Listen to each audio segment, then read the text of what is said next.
He who gives his liberty for temporal security deserves neither liberty nor security.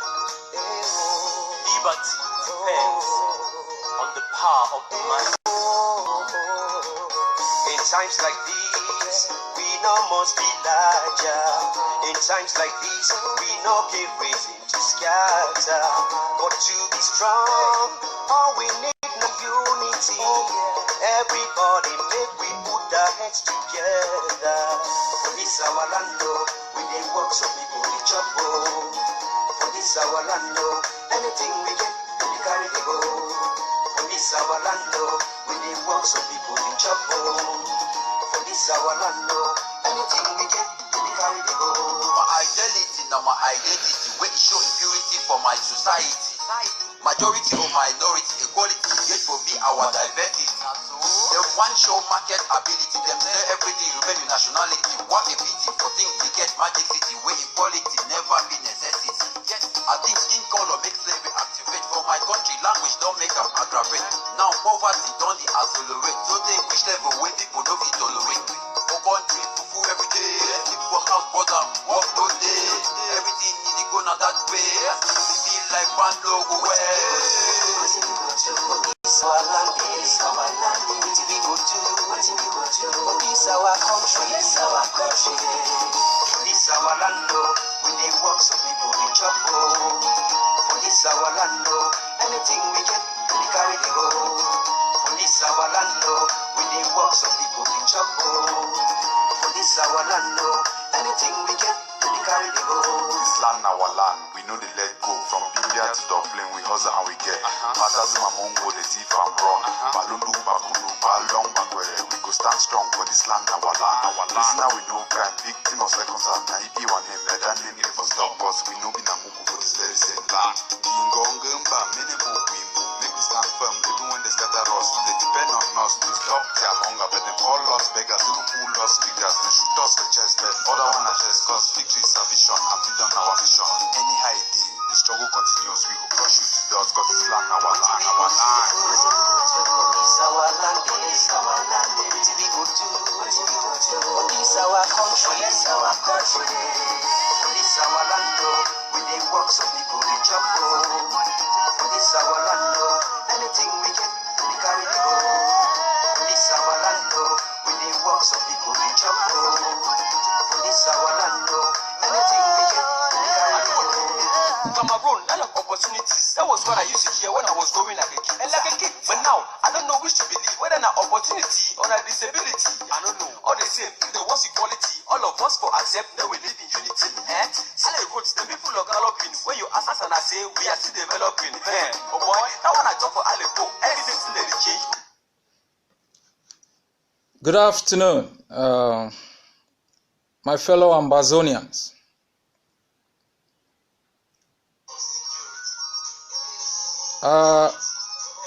I'm glad to be here today with many of our compatriots. I have tried a couple of times to speak to you directly, but due to some issues which I cannot understand, I couldn't reach out to you people. I have decided to come on live at this hour, hoping to catch most of you online who are following the discussions in our homeland.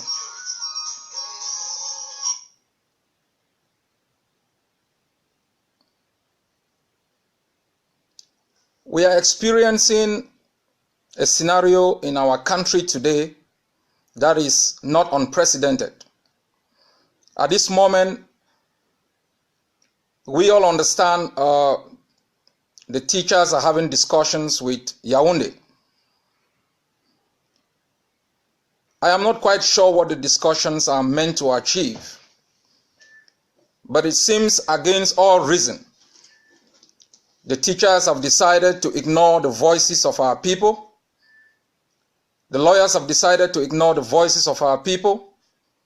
The aspirations of a vast majority of our people is to have a free homeland to call their own, to have a country where their norms, customs, and tradition can be practiced without undue interference, to have a country where they can dream, they can live in peace, and they can decide what to do and not what to do. I'd like to take you down memory lane. More than 55 years ago, the vast majority of our people wanted independence. Against all odds, the United Nations and the United Kingdom decided they were going to tie us either to Nigeria or to Cameroon. I don't think our leaders then fought enough. I don't think they stood enough to challenge the illegality that was being hatched by the United Nations.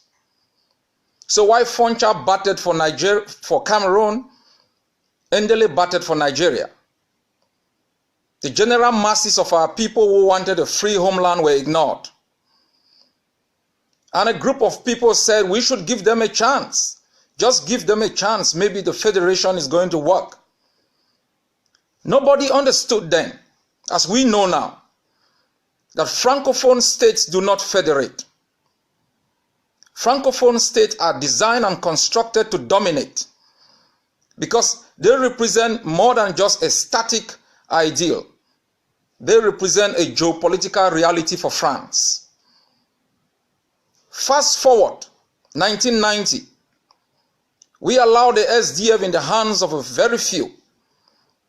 While we were battered on the street, while we were thrown into jails, our limbs and arms were amputated, we allowed the SDF in the hands of the National Executive Committee. It thwarted every plan. The aspirations of most people who belong to the SDF was to ensure that they defended the victory they had on the 11th of October 1992. The leadership had no idea how to defend that victory. I slept out of the house of Mr. John Frundi. I was there for weeks, making sure he was not evacuated to Yaoundé. Thousands of our people were on the street from Victoria to Bamenda. We cut down trees to block roads to ensure that Biya could not take Mr. Frundi to Yaoundé. But the elites in whose hands we allowed our future didn't know exactly what to do with it. So they capitulated. And they thought discussions with Mr. Biya or going into parliament or taking over councils would change the political reality of Cameroon. It didn't. We all know in 1996, the SDF won vast majority of councils within Ambazonia. In urban councils, Mr. Biya imposed government delegates, so he could rule by executive fiat. In rural councils, the DOs and SDOs were in charge. The SDF leadership was unable to factor out how to overthrow a weak and ineffective regime. We still trusted them, allowed power into their hands, and not long, they've become bedmates with Mr. Biya. Fast forward into the reign of the SCNC. We were in Boya in 1993 for AAC1, where we cataloged all our grievances, the same grievances that the lawyers and teachers today are presenting to Yaoundé. We did the same in 1993. Yaoundé didn't listen. It turned in 1994 a large grand débat into a fax and phone campaign where it could build a 1996 constitution where Mr. Biya had all the powers as the chief executive, the chief judge, and the chief legislator. We didn't learn a lesson. We allowed Barrister Ekontang Elat, Simon Munzo, Molanjo Litumbe, John Gu Foncha, Solomon Tandeng Muna, Ambassador Henry Fossum. We allowed all of the elites to travel to the United States and New York to visit the United Nations. We received them at the Mongo Bridge. Overwhelming majority of our people in 1995 wanted independence. What the SCNC leadership had to do was simply to follow the prescription of the Bamenda Proclamation, which said, at the appropriate moment, the council will be enlarged, turn into the Constituent Assembly, and proclaim the independence of the state of Southern Cameroon. When they came back from the United Nations, they were gripped by fear. Ella capitulated. It is only when we decided to form the Southern Cameroon's Youth League that there was an alternative political structure that could represent the aspirations of our people.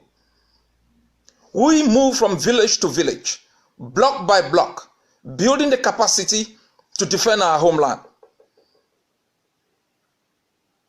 So each time we have allowed our fate to be decided by a few people because they have privileged positions as lawyers or as teachers, we have been taken down the wrong path. Now we are experiencing the same saga. Despite the vast majority of our people wanting an independent homeland, despite the fact that we have written to the lawyers and to the teachers that there is no way you can trust a regime that didn't respect the federal constitution that it imposed in 1961. There is no way you can respect a regime that has never respected any treaty it has signed. Despite the fact that we've made it very clear to the lawyers and the teachers that despite the fact that Yaoundé gave in to the creation of the University of Buea, they have francophonized the university again. Despite the fact that they created the GCE board through pressure from the street, they have taken it over again. How then do you trust such a regime? How then do you trust that when you reach an agreement with such a regime, it is going to respect it?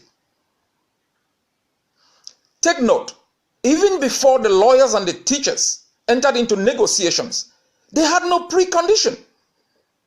It is only when our people on the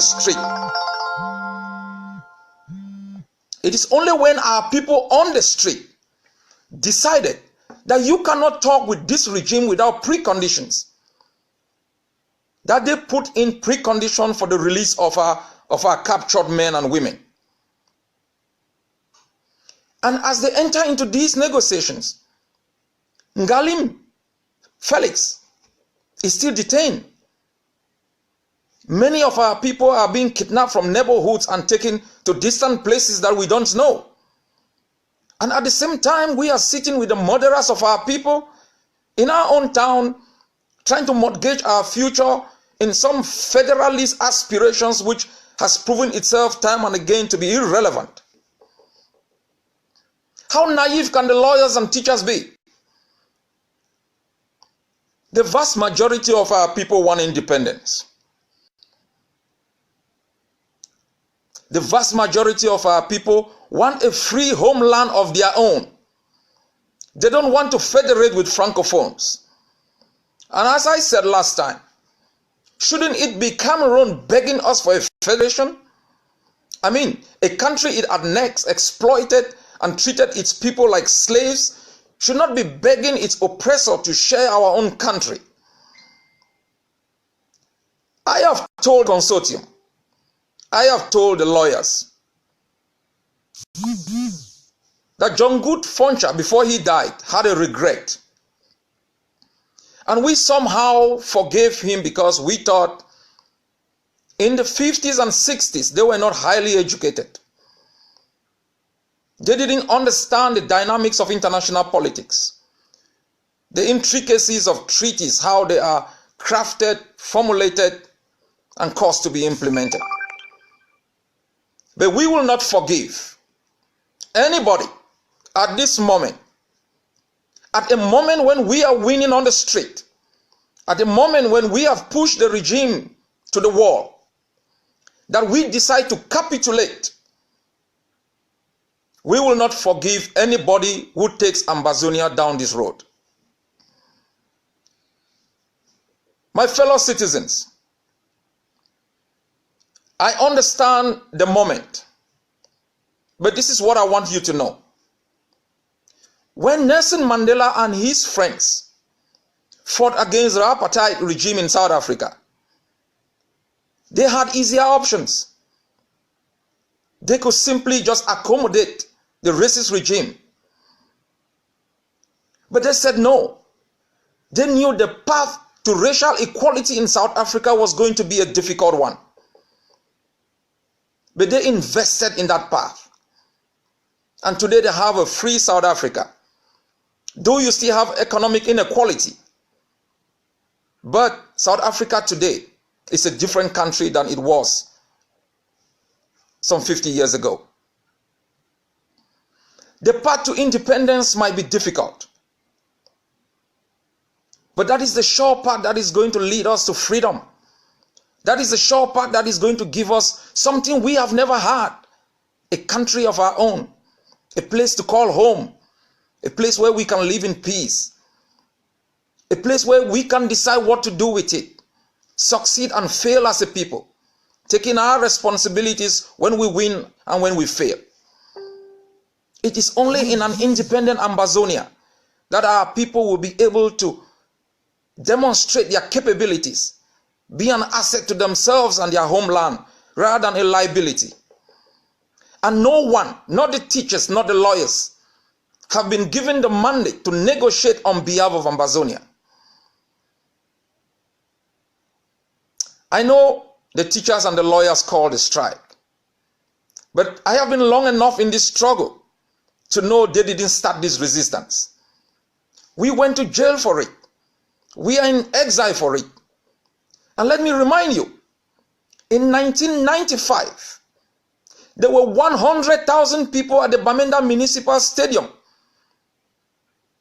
to receive the delegation that came out from the United Nations. Just simply because we didn't have WhatsApp then. We didn't have Facebook then. Just simply because we couldn't stream that moment live. Doesn't mean we haven't fought before.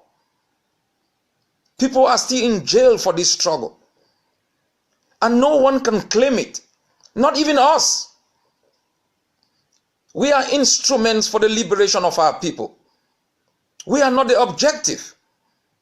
And so, if these lawyers and teachers do not listen to the aspirations of the vast majority of Ambazonians, I am sorry, they are on their own. My fellow Ambazonians, we have a program for independence. Let me remind you that the unsung heroes of our struggle are not those who issue lengthy press releases. The brave patriots of our struggle are not those like myself probably who sit on Facebook and speak about it. They are the barefoot volunteers. Those who carry their coffins on the street for a homeland. Those who scream on our street that give us death or give us independence. They are the people who ran a Tanganji off our street at Commercial Avenue. They are the students of the University of Boya who stood in front of armed military men and shouted, "Don't shoot, don't shoot." Those are the unsung heroes of our struggle. Those are the people the historians who write about, who stood the test of time, have battle scars to show for. It is not those who sit in the comfort of their homes and issue press releases. It is not those who, despite the vast majority of our people wanting independence, they go in closet and they have discussions with a banality of evil from Yaoundé. It is not those who sit in distant places and ship down a couple of hundreds of dollars. We have the scars to show for. We are the only people who stood for our people, who have refused at every time in this struggle to have a quick fix that is going to crumble around the next corner. So you should trust in us. We might not be the most popular guys. We might not be the most astute, the most likable. But you can trust us. You can trust me that when I say I'm going to fight for independence, I'm not going to change my word. You can trust me that when I say I'm going to give my blood and my life for you, I'm going to do it because I have the scars to show for. So you can simply get up in the morning and you're running around a couple of men called teachers and lawyers because they've called a strike. I give them respect for this. I gratify them for this. But because we know history, because we know exactly how naive we have been in the past, how we took ourselves one step from independence to 10 steps to complete extinction, that you cannot negotiate with Yaoundé without an international arbiter that can ensure that the outcome of such negotiations will be guaranteed. The lawyers represent the legal tradition. The teachers represent our educational system. I, CHO AYABA, I represent the aspirations of the Ambazonian people. If you would have a choice who to pick to lead you, you have the champion of your own liberation sitting right here. I've given you my word. We will have a free country, a country to call our own, a place to dwell in peace. We will succeed and fail as a people. And this struggle will not be won through discussions in the night. It will be won on the streets, block by block, neighborhood by neighborhood. That is why I'm asking you, wherever you are, build a neighborhood defense unit. Make sure you know everybody who lives in your neighborhood. Make sure you can control your neighborhood. The people of Manfe showed us how you can chase away a mayor.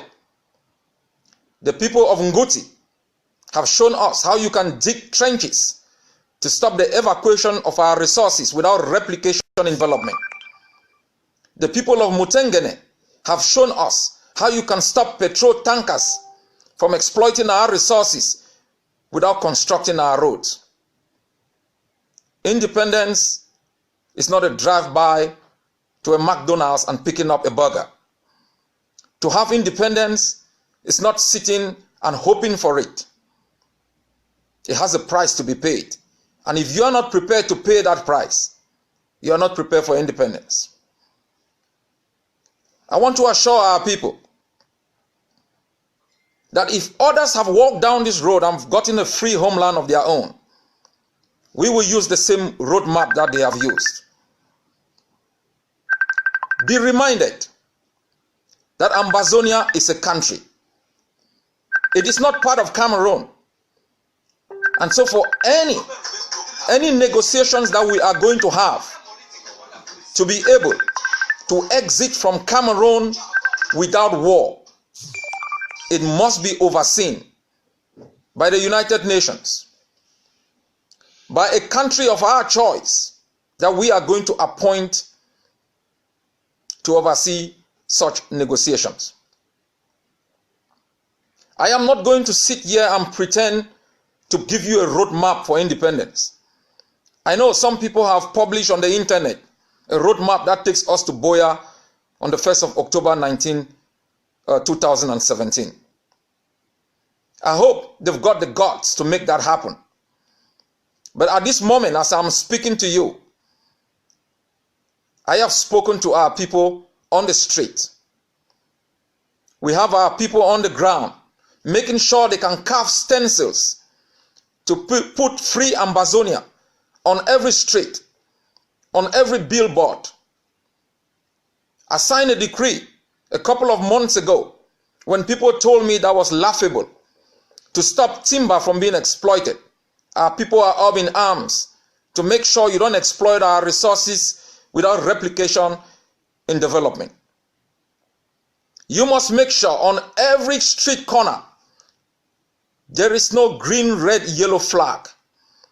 That should be on your footstool.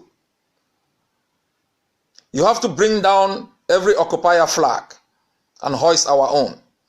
That is how you claim your identity. Let me tell you something. There is something we have won. There is something we have already won. You know, mental liberation. We are mentally free now. You can't deceive an Ambazonian any longer. You can't cheat on us and get away with it. Mental liberation is the first step to physical liberation, and we have achieved it. Congratulations to you who made it happen. You showed us on the street of Ambazonia how you can achieve your freedom. My fellow people, freedom is sweet, but it is not cheap. We have one chance in our life to write the last chapter of this story. This story that began some 55 years ago, of a people who were the first country in Africa to organize a free and fair election, where the government lost and the opposition won. We showed Africa how you can organize a free and transparent election. We were one of the first countries in Africa that granted political asylum to Cameroonians who were running away from their own resistance against neocolonialism. They told us then that we were going to be a liability. They told us then that we were so poor that we were not going to support a free state. Fast forward, we are the bread basket that feeds Cameroon. We have a hydroelectricity power plant that can electrify West Africa. We are the engineers, the innovators. They told us we couldn't sing, so we listened to Makossa and danced to their rhythm. Just a few months into this uprising, we've got rappers, pop stars, all sorts of artists churning out good music. They told us we weren't good enough. We have shown them during this resistance how to treat others, even those who hate you, with care. We have not harmed Francophones. We've not harmed Cameroonians. That shows that we are a people who know how to coexist. A people that have lived under torment and torture for 55 years, but have not harmed their opponent. We walk out of Nigeria without firing a shot. That is why I am calling on Mr. Viva. You made a good speech in the Occupiers' Parliament. Walk out of it. Be brave enough, Mr. Viva, and all parliamentarians that are sitting in the colonial parliament. This is the time to emulate the examples of the 50s. Walk back straight to Boya and let's set up our own parliament and begin to govern ourselves from there. That is how brave you can do it. Long speeches and resolutions wouldn't solve this problem. Every parliamentarian sitting in Yaoundé should come home. Go home. That is where you belong. That is how you can show us that you can also sacrifice, like the students who aren't going to school, like the lawyers who aren't visiting their chambers, like the teachers who are out of their lecture halls. Parliamentarians walk out. Sacrifice must be equitable. You can't have your mouth in the parliament, your mouth in Ambazonia, and your stomach in the parliament of Cameroon. I want to tell our people, each time we have succeeded, like when Mancho BBC was arrested, it is you who stopped him being deported to Yaoundé. When the lawyers were kidnapped, it is you who stopped them being kept there for perpetuity. Even when Mr. Tassang and the others were talking with Yaoundé against our wishes, you stayed overnight to make sure they were safe. It is you, our people, who own this struggle. It is yours to win or it is yours to lose. It is not going to be in the hands of elites who do not represent your aspirations. Fellow Ambazonians, this is our time to write our own story. The last chapter of this story must be written by the people of Ambazonia. I call on everyone in the diaspora. I was in Belgium a couple of days ago. I'm indebted in gratitude for the reception I was granted. The Belgians, Ambazonians showed us how you can organize yourself. I'm calling on Denmark, Norway, Sweden, Australia, United States to install Ambazonian missions in these countries so we can begin to take care of ourselves. We can begin to govern ourselves, learn the practice of governance. We are the finest, the bravest, the sharpest. And we're going to build a homeland that every child, born or unborn, will be proud of. We are going to be the shining star in a continent that has no good stories to tell. From Ambazonia, the concept of Pan-Africanism will spread through all Africa, the harbinger of all customs and norms for the black people. We must fight for it.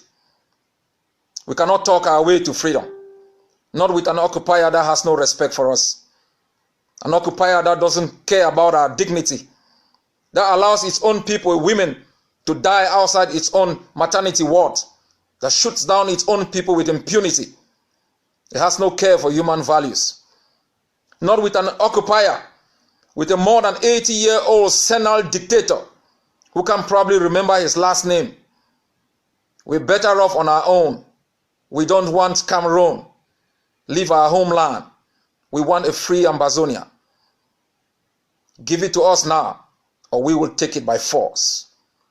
It will be neighborhood to neighborhood, my people. Make sure in each neighborhood there is no gendarme living there. Make sure in each neighborhood that you live, the occupier has no space. It's your country. Yours to take or to give. The choice is yours.